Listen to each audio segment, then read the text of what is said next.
సాధారణంగా కనిపించే చాలామంది వ్యక్తుల్లో అసాధారణ ప్రతిభ దాగి ఉంటుంది. దర్శకుడు నాగాశ్విన్ను ఉద్దేశించి నటుడు కమల్ హాసన్ చెప్పిన మాటలివి. అవును, సినిమాలకు దూరంగా ఉండేవారెవరైనా ఆయన్ని చూస్తే ఈయన దర్శకుడా అని ఆశ్చర్యపోతారు. అంత సింప్లిసిటీ, 4,000 రెమ్యూనరేషన్ తీసుకునే పరిస్థితి నుంచి 600 కోట్ల బడ్జెట్తో సినిమా తెరకెక్కించే స్థాయికి చేరుకున్న ఆయన ప్రయాణం ఆసక్తికరం. నాగశ్విన్ నిర్మించిన కల్కి 2898 AD గురువారం విడుదల కానుంది. నాగశ్విన్ను చూడగానే మితభాషి అని తెలిసిపోతుంది. కానీ పనుల్లో ఎవరూ ఊహించనంత చురుగ్గా ఉంటారు. ఆ చొరవే విద్యార్థి దశలో స్కూల్ మ్యాగజైన్కు ఎడిటర్గా చేసింది. కథనాలు, వ్యాసాలు రాయడం అప్పుడే ప్రారంభించారు. ఓ పరిశోధన కథనం రాసి ప్రిన్సిపాల్తో చివాట్లు తిన్నారు. తన పాఠశాల ఆవరణలో బండరాళ్లు పగలగొడుతూ చెట్లు నరికేస్తుంటే ఫోటోలు తీసి ఇక్కడేం జరుగుతోంది, ప్రకృతిని నాశనం చేస్తుందెవరు అనే వార్త రాయడమే అందుకు కారణం. పరిసరాలను ఎంత క్షుణ్ణంగా పరిశీలిస్తారో, ప్రకృతిని ఎంత ప్రేమిస్తారో దాన్ని బట్టే అర్థం చేసుకోవచ్చు. హీరో రానా దగ్గుబాటి ఈయన క్లాస్మేట్స్. నాన్న జయరాం రెడ్డి, అమ్మ జయంతి ఇద్దరూ వైద్యులే. వాళ్ళు చదువుకునే రోజుల్లో ఫస్ట్ ర్యాంకర్లు కావడంతో కుమారుడు అలానే ఉండాలనుకునేవారు.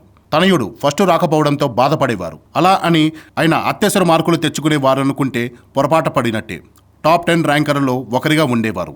ఇంజనీరింగ్, మెడిసిన్ వంటి రెగ్యులర్ కోర్సులపై ఇంట్రెస్ట్ లేని ఆయన మణిపాల్ మల్టీమీడియా కోర్సులో చేరారు. వీడియో ఎడిటింగ్పై పట్టు సాధించారు. మరోవైపు పేరెంట్స్ నుంచి ఫుల్ సపోర్ట్. కుమారుడు మీడియాలో స్థిరపడతాడేమో అని అనుకున్నారు అశ్విన్ అమ్మానాన్న. కానీ అసిస్టెంట్ డైరెక్టర్గా కెరియర్ని మొదలుపెట్టి దర్శకుడిగా ఎదిగి తల్లిదండ్రులు గర్వపడేలా చేశారు. ఏవేవో కథలు రాసి వాటికి దృశ్య రూపం ఇవ్వాలనే తనయుడు తపన ఎలాంటిదో తెలిసిన జయంతి ఆయన్ను అసిస్టెంట్ డైరెక్టర్గా మార్చేందుకు దర్శకుడు శేఖర్ కమ్ముల దగ్గరకు పంపారు. గోదావరి చిత్రీకరణ జరుగుతున్న సమయం అది. తర్వాత ప్రాజెక్టు కలిసి పనిచేద్దాం అన్నది శేఖర్ సమాధానం. అప్పటి వరకు ఖాళీగా ఉండడం ఇష్టపడని నాగశ్విన్ మంచు మనోజ్ హీరోగా తెరకెక్కిన నేను మీకు తెలుసా చిత్రానికి ఏడీగా పనిచేశారు. తొలి సంపాదనగా 4,000 అందుకున్నారు. లీడర్, లైఫ్ ఈజ్ బ్యూటిఫుల్ చిత్రాల విషయంలో శేఖర్ అశ్విన్కు ఇచ్చిన మాట నిలబెట్టుకున్నారు. నాగ్ చేసిన లీడర్ ట్రైలర్ కట్ శేఖర్కు నచ్చడంతో దాన్నే విడుదల చేయడం విశేషం. సినిమాని ఎంత స్నేహపూర్వక వాతావరణంలో తీయొచ్చో ఆయన వద్దే నేర్చుకున్నా అని ఓ సందర్భంలో గురువుని కొనియాడారు. లైఫ్ ఈజ్ బ్యూటిఫుల్ తర్వాత స్నేహితులతో కలిసి ఓ యాడ్ తీశారు. ఆ తర్వాత రూపొందించిన లఘు చిత్రం ఓ ఫిలిం ఫెస్టివల్ వరకు వెళ్ళింది. అదే ఆయన వృత్తి, వ్యక్తిగత జీవితాన్ని మార్చేసింది. ఆ షార్ట్ ఫిలిం చూసిన ప్రముఖ నిర్మాత అశ్విని దత్ కుమార్తెలు ప్రియాంక, స్వప్న సినిమా అవకాశాన్ని ఇచ్చేందుకు ముందుకొచ్చారు. ఈ క్రమంలో నాగశ్విన్ వారికి ఓ కథ వినిపించారు. మరోవైపు ఎవడే సుబ్రహ్మణ్యం స్క్రిప్టు పూర్తి చేశారు. దానికి తానే నిర్మాతగా మారి తక్కువ బడ్జెట్లో తెరకెక్కించాలనుకున్నారు.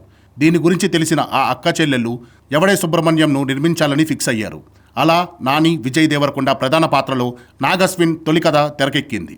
ఎదగాలనే ఆశతో మనిషి ఎంత స్వార్థపరుడిగా మారుతున్నాడో, యాంత్రికంగా ఎలా బతుకుతున్నాడో కళ్లకు కట్టినట్లు చూపించిన ఈ సినిమా ప్రేక్షకుల హృదయాలను హత్తుకుంది.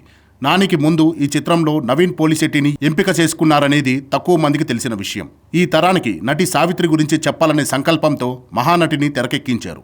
రెండో ప్రయత్నంలోనే ఇలాంటి బయోపిక్ని ఎంపిక చేసుకోవడం ఓ సాహసం. కీర్తి సురేష్ ప్రధాన పాత్ర పోషించిన ఈ సినిమా బాక్సాఫీస్ వద్ద మంచి వసూలు సాధించింది.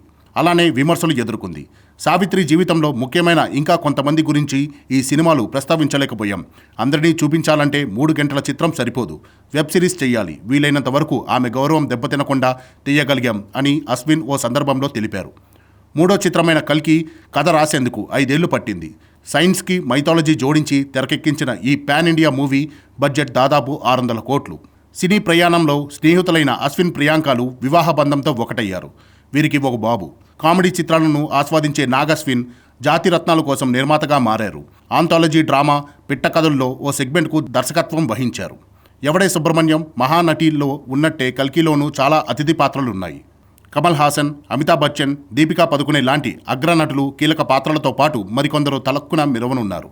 తొలి చిత్రంతో స్టేట్ అవార్డు, రెండో సినిమాతో నేషనల్ అవార్డు పొందిన నాగశ్విన్ 3వ మూవీతో ఇంటర్నేషనల్ అవార్డు అందుకోవాలని సినీ ప్రియులంతా ఆశిస్తున్నారు.